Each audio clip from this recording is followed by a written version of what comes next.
Hi, everybody. Be very, very welcome to our monthly full moon meeting, Gemini, one of the three most important festivals, spiritual festivals of the year. And actually, we are physically the association gathering together in the same place today, physically. So um, without further ado, I'd like to introduce Philip, who is in a room next to me. So very welcome, Philip, and thank you everybody for participating in this really special occasion and service meditation. Go ahead, Philip. Thanks very much, Natalia. Welcome, everyone.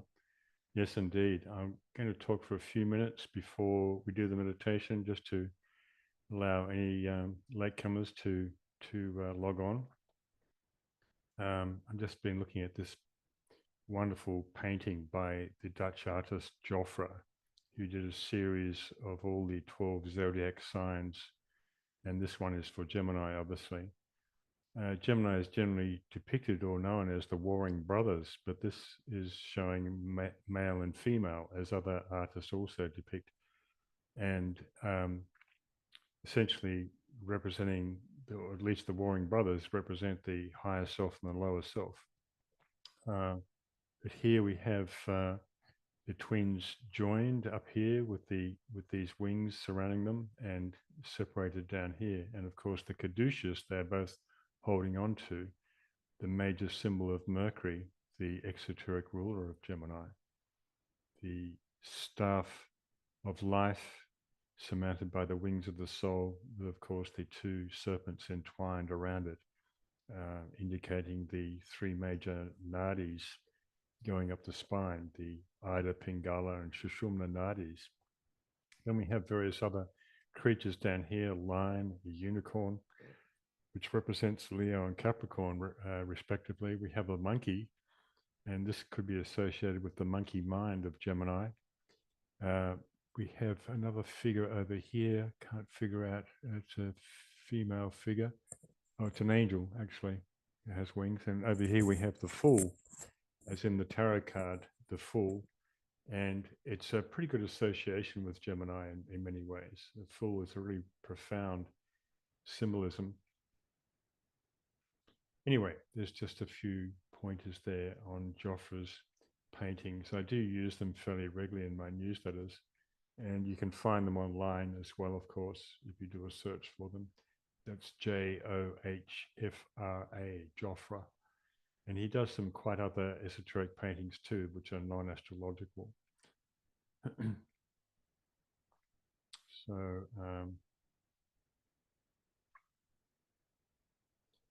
then we'll do the meditation, and then after that we'll do some commentary on the latest newsletter, talking about World Invocation Day, which is tomorrow, of course.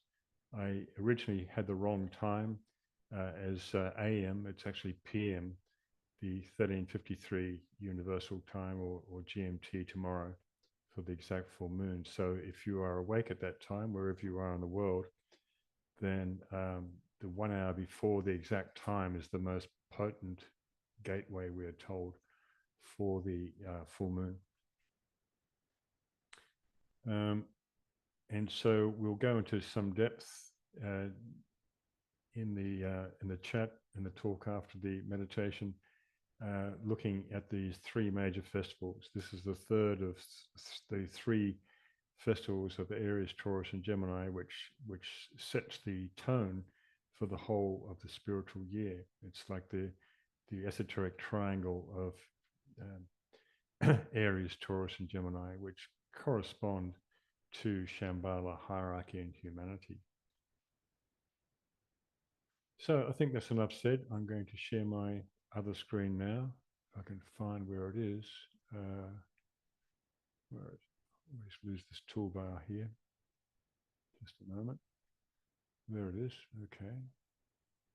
And most of you are familiar with this meditation. If not, you can follow it on the screen, or you can just close your eyes and listen to the various stages that I'll read out. So we align ourselves and release all the activity and noise of the day thus far.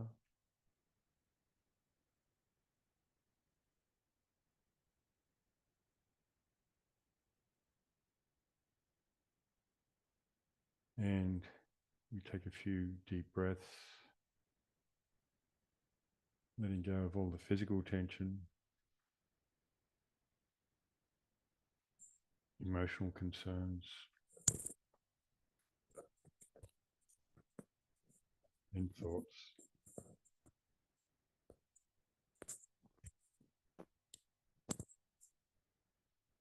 And so we sound 3 ohms for the personality alignment and integration. The first one for the mental body, visualizing light pouring through the mental body. The second one for the astral body, likewise, visualizing light, whatever color comes to mind that you think is appropriate. And for the physical body, the etheric physical. So.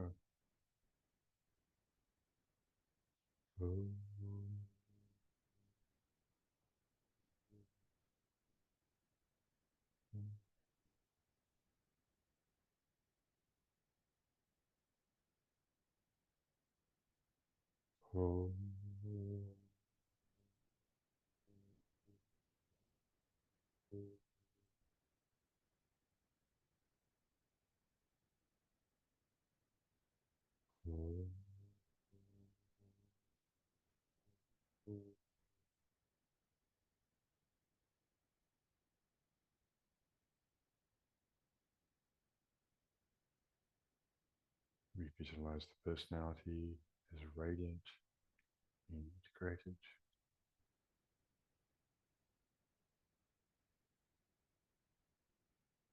as a sphere or an orb of light.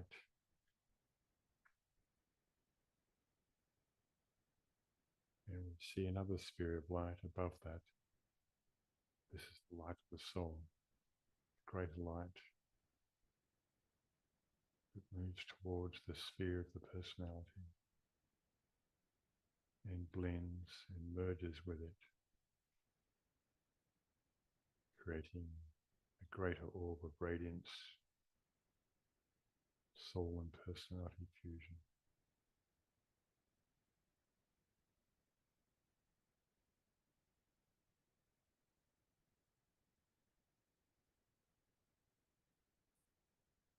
We are aware of all the other groups and individuals around the world meditating in this full moon period,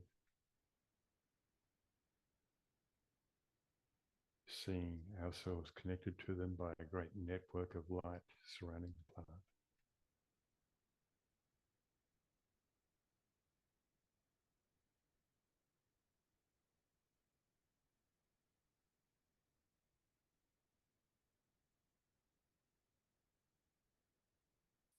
Stage 1, group fusion.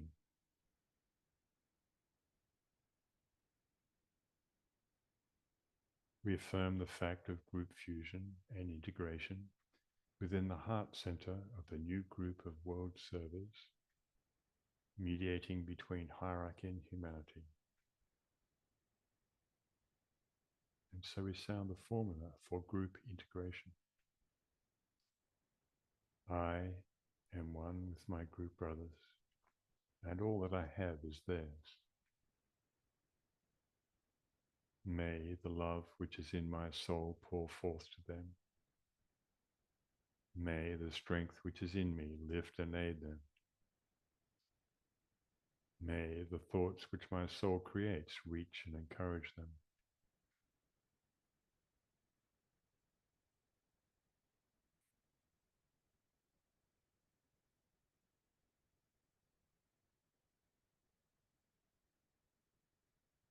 Stage 2, alignment.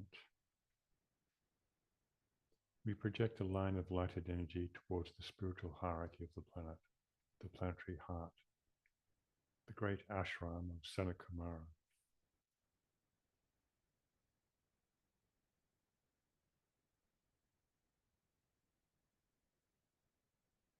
and towards the Christ at the heart of hierarchy.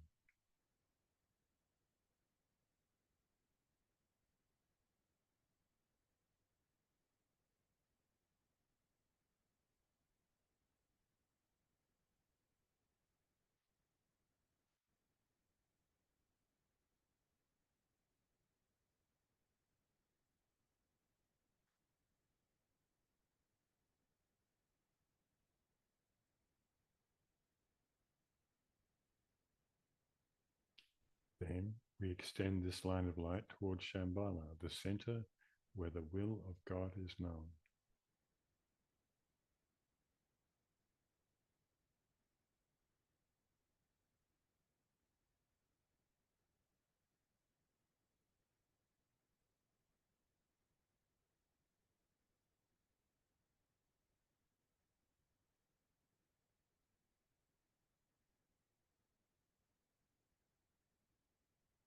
Stage 3, higher interlude. Let us hold the contemplative mind open to the extraplanetary energies streaming into Shambhala and radiated through hierarchy.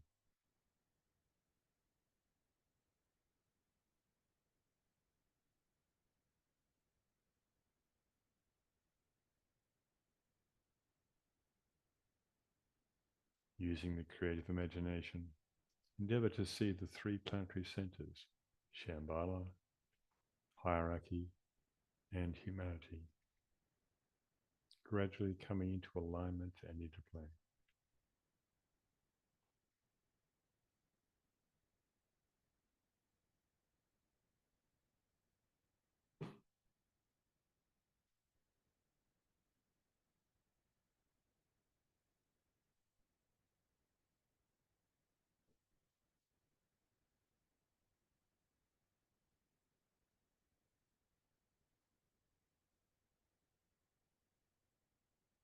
Stage 4, meditation. Let us reflect upon the seed thought for Gemini, using the appropriate keynote. I recognize my other self, and in the waning of that self, I grow and glow.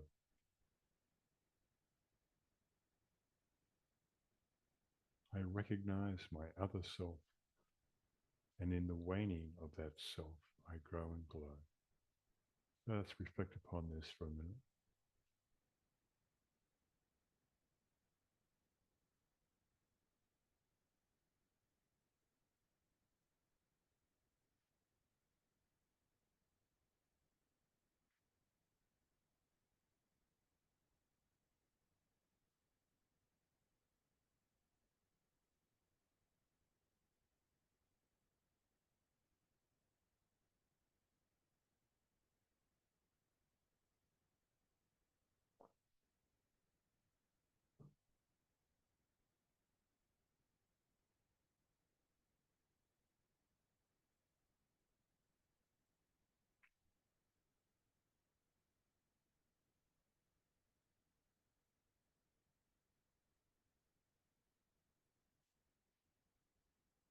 Stage 5, precipitation. Using the creative imagination, visualize the energies of light, love, and the will to good pouring throughout the planet and becoming anchored on Earth in prepared physical plane centers through which the plan can manifest. And so we use the sixfold progression of divine love as the sequence of energy precipitation. Shambhala, hierarchy, the Christ, the new group of world servers, men and women of goodwill everywhere in the world, and the physical centers of distribution.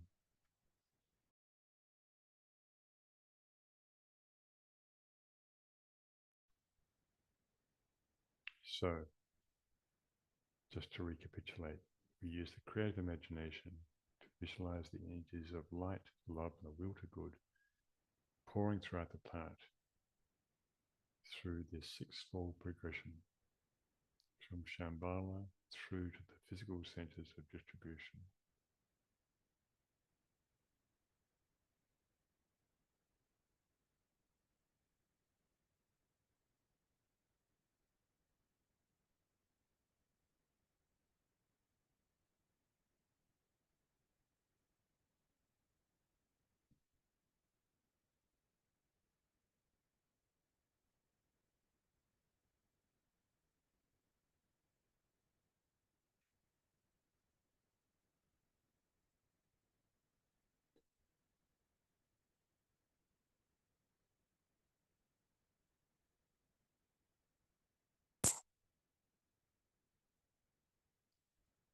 Stage 6, lower interlude.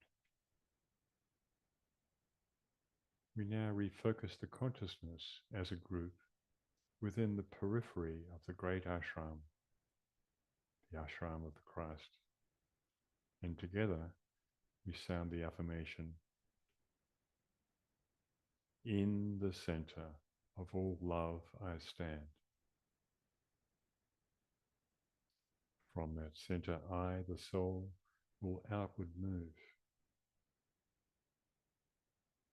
From that center I, the one who serves, will work.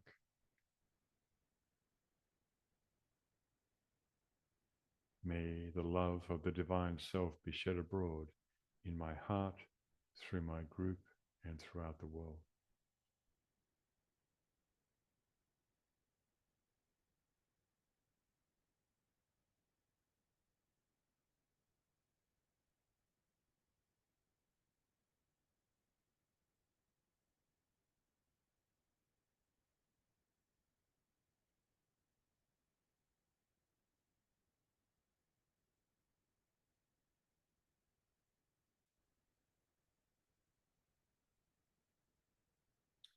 Visualize the downpouring spiritual inflow released from Shambhala through the hierarchy and streaming into humanity through the prepared channel.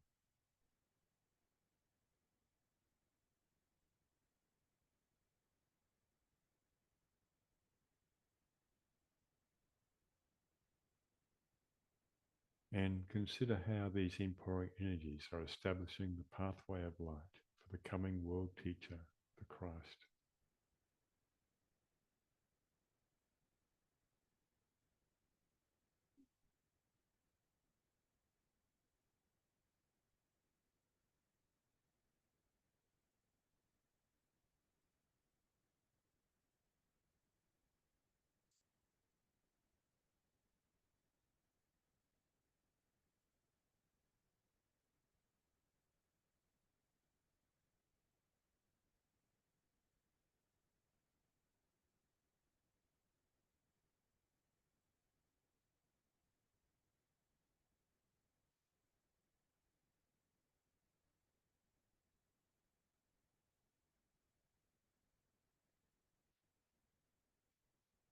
Stage 7, distribution.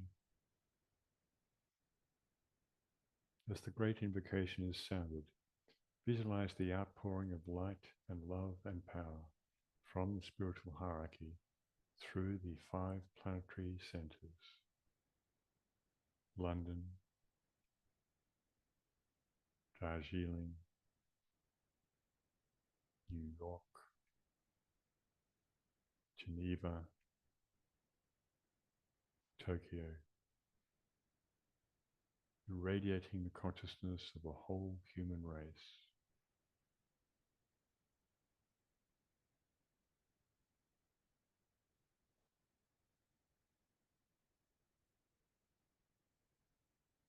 Great invocation. From the point of light within the mind of God, let light stream forth into the minds of men. Let light descend on earth.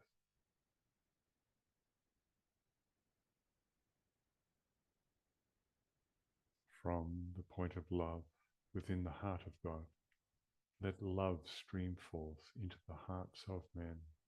May Christ return to earth.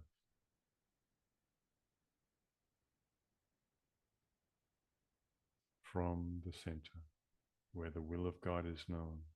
Let purpose guide the little wills of men, the purpose which the masters know and serve.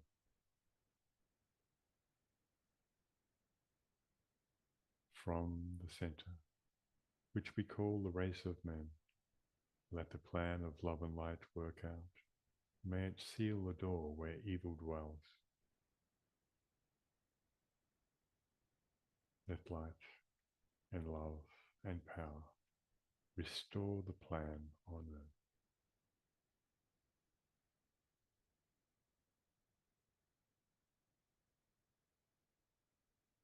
Om.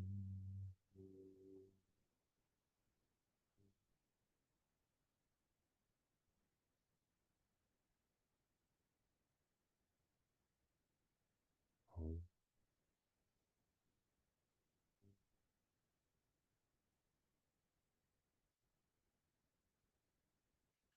Om.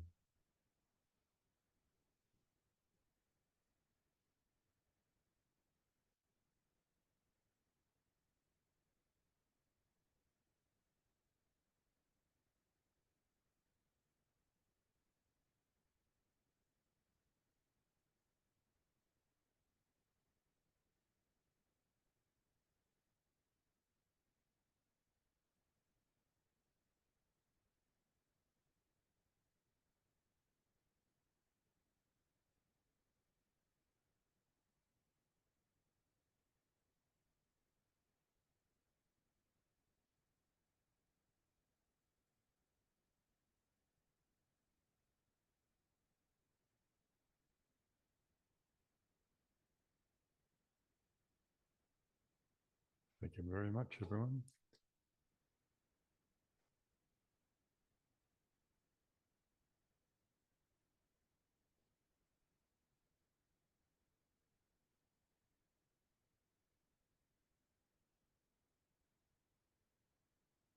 Just a note about the keynote for Gemini, in case some of you were wondering what it means. I recognize my other self, excuse me, and in the waning of that self, I grow and glow. What is the other self?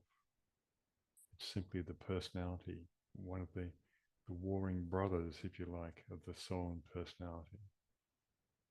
And in recognizing the personality and all its imperfections, and going on to integrate and refine it purposefully, then the light of the other brother grows and glows, so to speak. That's one way to put it anyway. Just checking, is my sound and video okay there? It is Thank perfect. you very much. Okay. All right.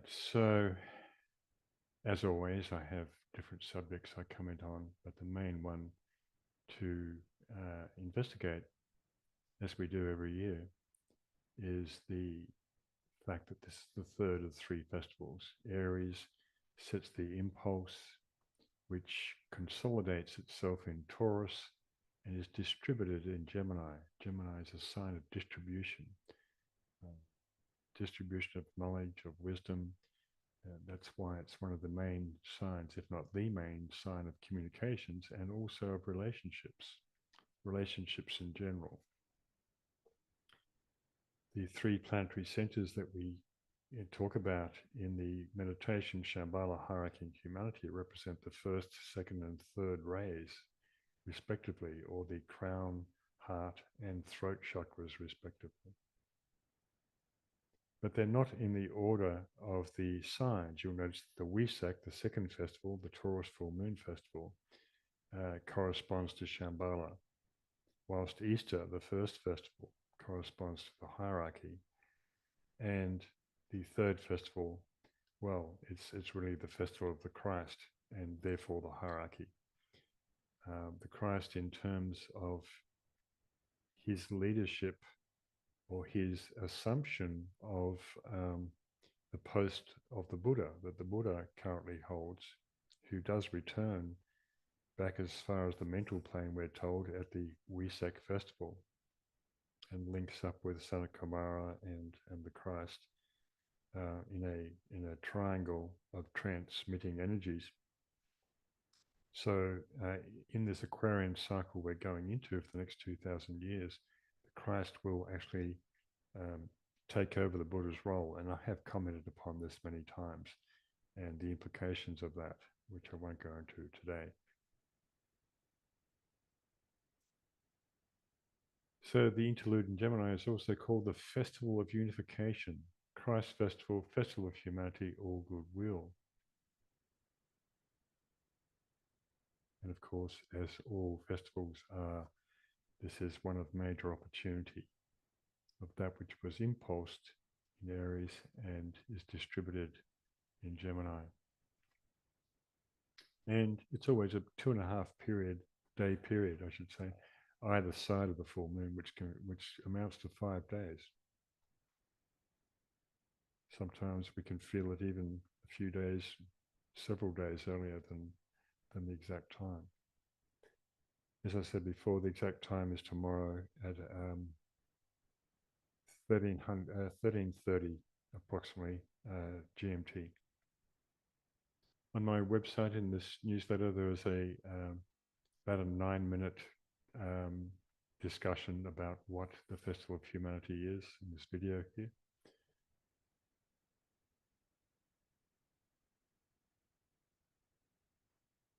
And Alice Bailey tells us the result of this solemn 3 days of invocation will be followed by a climaxing day wherein the hierarchy will unitedly and led by the Christ pronounce the entire invocation, prefacing each stanza with its appropriate keynote, again sounded in unison. He says, these notes you cannot know, but if, for instance, a very large number of the new group of world servers were brought together, their united Om might approximate the appropriate keynote. So Gemini rules communications, and the Great Invocation is a potent, globally transforming mantra that can be used every day, but especially at any full moon or new moon cycle. It was one of the most careful transmissions that was made to Alice Bailey when she received this from the Tibetan, because of its unique mantric structure or numerological vibrations in the English words that were given. And in fact, there's a couple of books written about the Great Invocation by a man called John Burgess, which are very interesting and that talk about the significance of the invocation and essentially invoking not just the hierarchy, but the higher self to the solar system, the Sirius, the star Sirius, the fixed star Sirius. So, as the second ray of love wisdom, which is what this entire solar system is founded upon, is the only ray to pass through Gemini, this force is invoked and disseminated in all its various expressions by the spoken or written word, music, the universal language, art, acts of kindness, and even the internet. So you can see why this is specifically the Festival of the Christ, because he is the head of the hierarchy, which represents the heart center of the planet.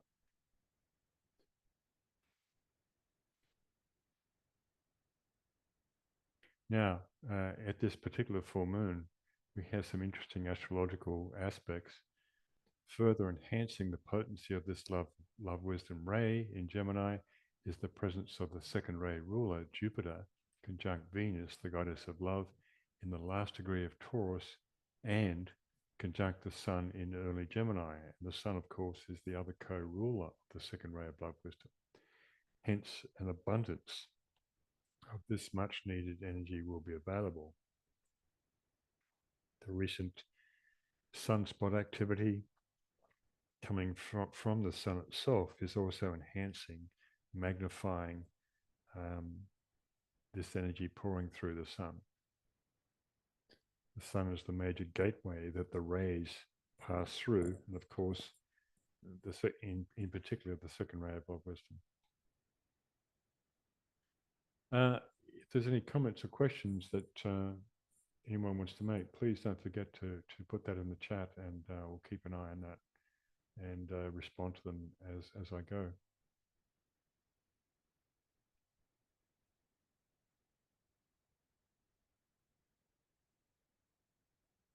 Also, I mentioned the Venus-Jupiter conjunction falls upon the fixed star Alcyone, recently entered from its long sojourn in Taurus into the early minutes of Gemini.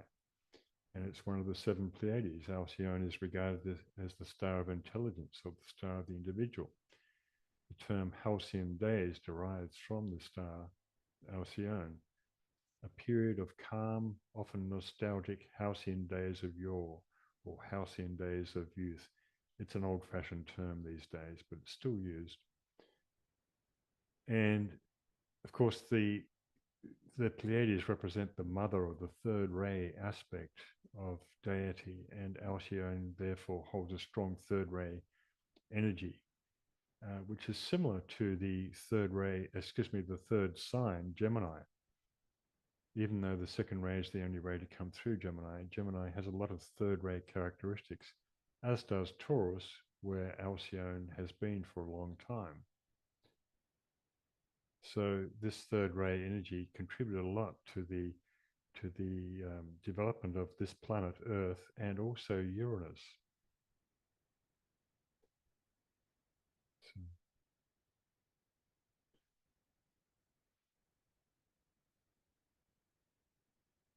So this third ray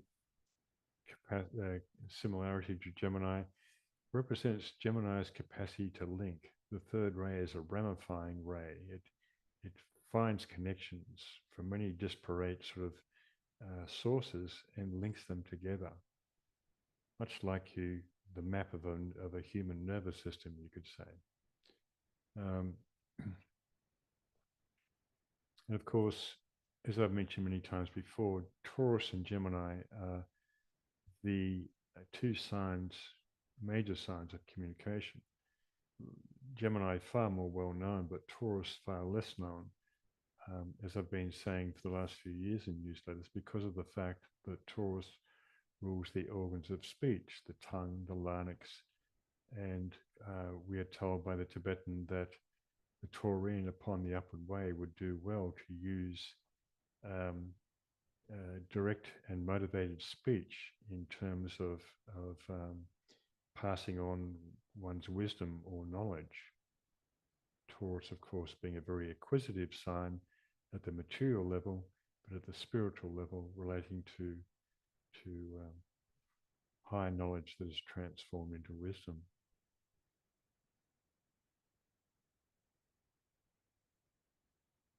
Not sure whether is that screen readable at the moment, the text on that screen? Yeah. Yes. Therefore, Gemini rules inner communications because of its association with the etheric body. It rules the etheric body, the medium of transmission for impulses from the soul via the mental body. Hence, the quality of formlessness which Gemini expresses makes it well suited to telepathic communication and inner work in general. This is interesting because at the outer level, Gemini can be very noisy and caught up in activity and a lot of talking. But for the more evolved soul, Gemini is just as much at home in a much quieter world of inner communication.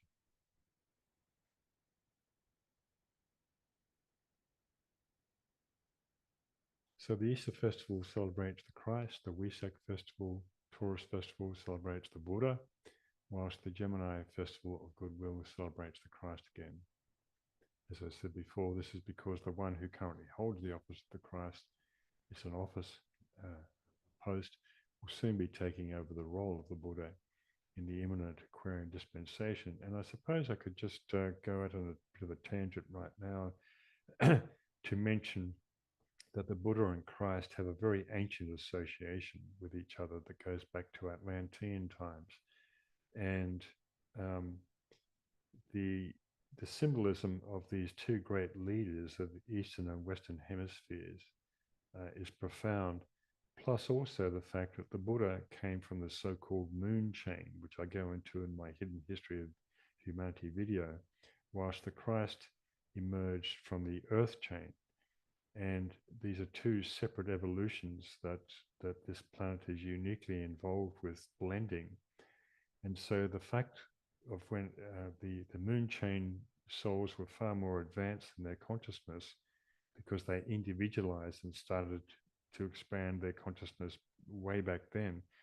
And the earth chain started much later, earth chain souls started much later. But there's been a huge catching up going on in the last several million years. So now we find that as those forces of earth chain, moon chain are equilibrizing, that the Buddha, the Buddha's task is almost finished, and the Christ will take over from him because there's been a blending of a reasonable blending and integration of the moon chain and earth chain souls. It's a huge subject which I go into in also my book, The Hidden History of Humanity, or Unveiling Genesis. So just to mention that. No comments or questions yet from anyone? Very good.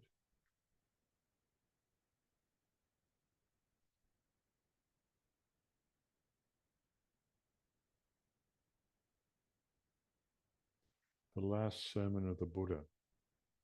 On this festival for 2000 years, the Christ has represented humanity and has stood before the hierarchy in the sight of Shambhala as the God-man, the leader of his people and the eldest in a great family of brothers, quoting from the Bible there, from Romans. So this festival links the previous Buddha festival of Taurus by saying this sermon, and also the unique work that the Buddha and the Christ have been doing with each other for millennia. Each year at that time, he has preached the last sermon of the Buddha before the assembled hierarchy. This will therefore be a festival of deep invocation and appeal of a basic aspiration towards fellowship, of human and spiritual unity, and will represent the effect in the human consciousness of the work of the Buddha and the Christ.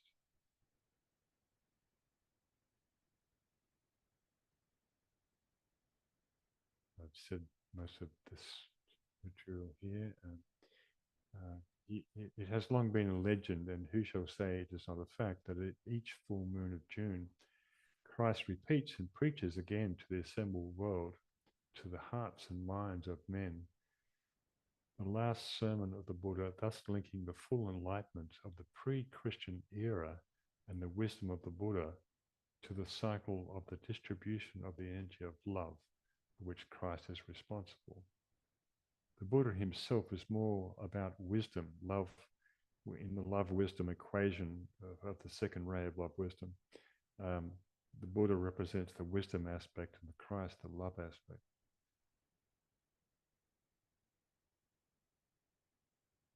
And so here is the profound sermon. Herein, O Ananda, let a brother, as he dwells in the body, so regard the body that he, being strenuous, thoughtful, and mindful, may, whilst in the world, overcome the grief which arises from the body's cravings. While subject to sensations, let him continue so to regard the sensations that he, being strenuous, thoughtful, and mindful, may, whilst in the world, overcome the grief which arises from the sensations.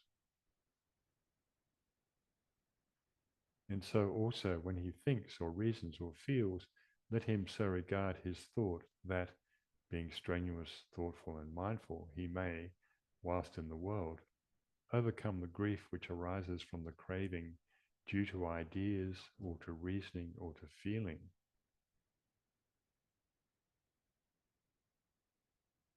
Those who, either now or after I am dead, shall be a lamp unto themselves, relying upon themselves only and not relying upon any external help, not holding fast to the truth as their lamp, and seeking their salvation in the truth alone, shall not look for assistance to anyone besides themselves. It is they, Ananda, among my bhikshus, who shall reach the very topmost height, but they must be anxious to learn. My age is now full ripe, my life draws to its close. I leave you, I depart, relying on myself alone. Be earnest then, O brethren, holy, full of thought. Be steadfast in resolve. Keep watch over your hearts, your own hearts. Who wearies not, but holds fast to his truth and law, shall cross this sea of life, shall make an end of grief. When the light of gnosis has dispelled the darkness of ignorance, when all existences has been seen as without substance, peace ensues when life draws to an end, which seems to cure a long sickness at last. Everything, whether stationary or movable, is bound to perish in the end. Be therefore mindful and vigilant. The time for my entry in nirvana has now arrived. There are my last words. And we could spend some hours just analyzing a lot of that, but it's essentially the essence of Buddhist philosophy. And very Taurian in many ways, the Buddha being a Taurus, born in Taurus, gained enlightenment in Taurus, disincarnated in that sign, and his teachings on craving or desire, how we can release ourselves from the wheel of samsara through addressing these attributes. Elsewhere in the Alice Bailey books, the Tibetan mentions the fact that the Buddha were, his bhikshus, as were mentioned in the sermon, were his 900 arhats. An arhat is a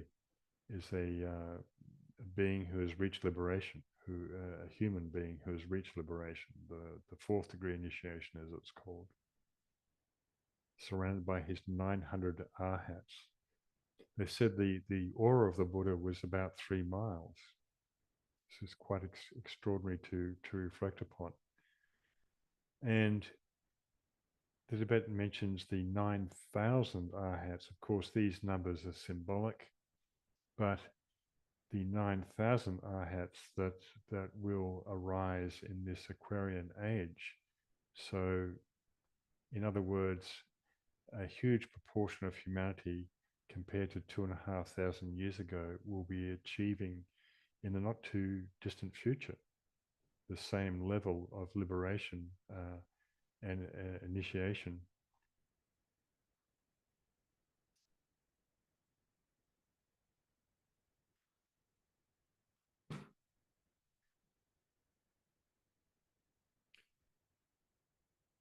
Comments or questions?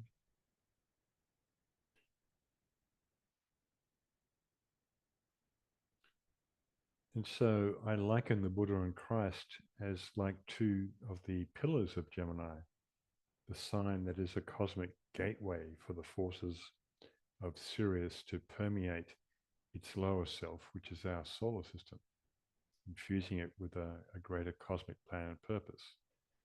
Most of you are aware of the star Sirius and the important part it plays in many ancient monuments and temples and pyramids around the world, which are basically magnetic ways of attracting that Sirian force, and therefore a sense of a greater plan in this solar system, and particularly on this earth. We are told that the majority of souls, once they have reached liberation on planet Earth, will choose one of 7 cosmic paths, but most of them will choose the 4th path, which is the path to Sirius, and start another evolution on a higher turn of the spiral all over again. Something to consider. So some of the masters apparently will soon be choosing this path, and will start off as neophytes, so to speak, on this greater evolution that exists on Sirius.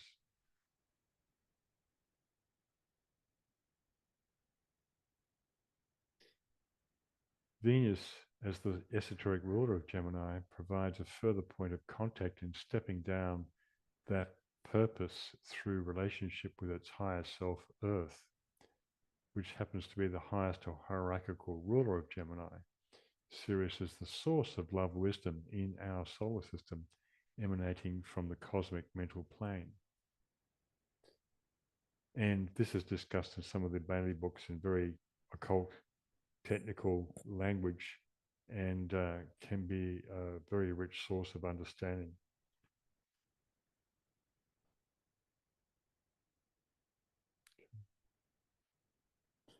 Now, in the next article in this newsletter is mentioned the Namanikayas, and they are basically a bridge between Shambhala and hierarchy. In fact, some of the diagrams that I use in my newsletters show this. We know we are more familiar with the bridge between hierarchy and humanity, the new group of world servers, which many of us are members or aspiring members of. And they step down the plan as it comes from Shambhala hierarchy to humanity, essentially. So many spiritual groups and individuals in the world are part of this new group of world servers, but the majority of them work in the outer world and don't necessarily have any understanding or bother to have any esoteric understanding.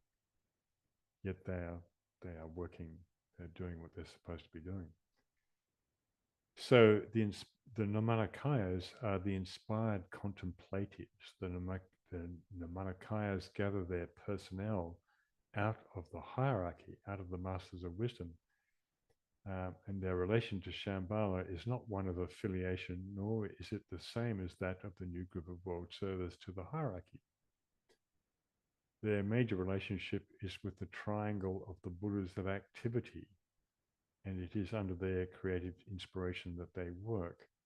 There's a diagram showing this in Initiation Human and Solar, which I often put in my newsletters, showing the solar logos and the planetary logos and the three Buddhas of activity that surround the planetary logos. And again, we have these triplicities and triangles and so forth that are the cooperation of various beings with each other. The stream of inspiration or of energy flooded with creative light is made available to the hierarchy at all times and when needed for their creative work. This is the Namanikayas providing the stream of inspiration of energy flooded with creative light. It is part of that dynamic galvanizing energy which feeds the enthusiasm of the new group of world servers, binds them together in the one work, and enables them to work intelligently and with creative ability. Interesting. Are you an enthusiastic member of the new group of world servers? So now I have various articles in here. I'm going to skip this one here. And Taurus and Vulcan. I talk about these territorial disputes in another article, and a long article about Israel, which I'm not going to go into tonight, and a very good video there to watch. It's fairly short. The Mars ingress into Aries, which has been around for a few weeks and will be for a couple of weeks more. We have Mars in its own sign of Aries. There's some capacity here for some impulsive aggression, put it that way, but I'm not going to talk too much about that tonight.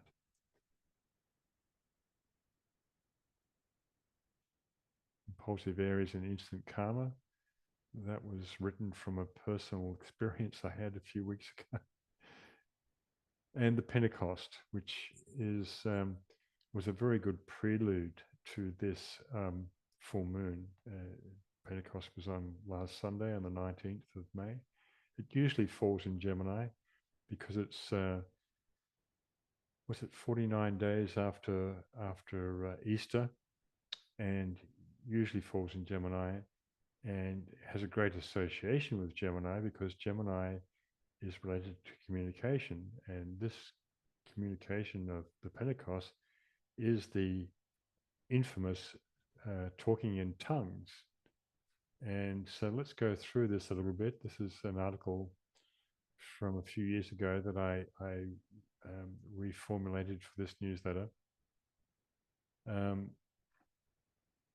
7 weeks after Easter, and on the May 19th, it was the most auspicious date because it fell on the 29th or last degree of Taurus, almost the last degree of Taurus, I should say, etc., etc.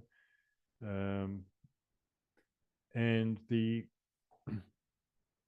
Sabin symbol degree for that degree was a peacock parading on an ancient lawn, and the peacock is a symbol of Saraswati, the Hindu goddess, who is detailed here in a particular artwork. The peacock symbolizes Venusian energy, or Venusian and Taurian beauty. Its multi-feathered eyes are the many facets of the soul and its expression over countless lifetimes. But Blavatsky also tells us that the peacock, the bird of wisdom and occult knowledge, the peacock's tail represents the sidereal heavens, and the 12 signs of the zodiac are hidden on his body. Sarasvati, the wife of Brahma, the goddess of the sacred or secret knowledge, she is usually depicted as riding upon a peacock with its tail all spread. The eyes upon the feathers of the bird's tail symbolize the sleepless eyes that see all things. To one who has the ambition of becoming an adept of the secret doctrines, they are a reminder that he must have the 100 eyes of Argus to see and comprehend all things. But the Pentecost itself, I'm just going to try and find some relevant quotes here, just to be more succinct. Signifies the universal dissemination of the Christ consciousness throughout all time in the heart of every human beings. And to this, the words and promise, "Lo, I am with you all the days, even until the end of the world, bear witness." It associates with the heart center. The thymus gland is ruled by Gemini, and the thymus gland is the endocrine gland for the heart center. It represents that essential core of childlike innocence, you could say. The Holy Spirit was known, where are we now? The Holy Spirit was known to manifest in the phenomena of speaking in tongues and was associated with healing, prophecy, and the expelling of demons or exorcism. Today, Pentecostal Christian groups seem to be obsessed by spirits rather than exorcising them. But one account in the Bible says, "And when the day of Pentecost was fully come, they were all with one accord in one place, and suddenly there came a sound from heaven as of a rushing mighty wind, and it filled all the house where they were sitting. And there appeared unto them cloven tongues like as of fire, and it sat upon each of them, and they were all filled with the Holy Ghost, and began to speak with other tongues as the Spirit gave them utterance." So the Tibetan tells us that in the not too distant future, the Pentecost will be a major festival. That and Easter will be the two outstanding days of the religious year. The Pentecost is basically a symbol of right human relations in which all men and nations will understand each other, and those speaking in many and diverse languages will know only one spiritual speech. So this is pretty incredible thing to look forward to. And it's not that far away. I think this will all be achieved, will be further explored and achieved by the end of the age of Aquarius in the next 2,000 years, which in the long line of history is just the blink of an eye, really. many of us in the next 2,000 years may take initiation or several initiations and become liberated. So that pretty much finishes my what I wanted to convey today about Gemini. We still have some time for some questions or comments if anyone would like to chime in.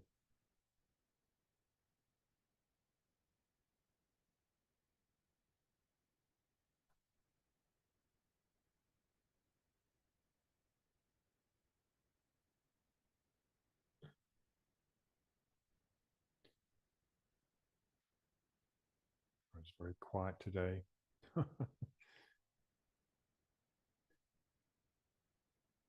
That's okay.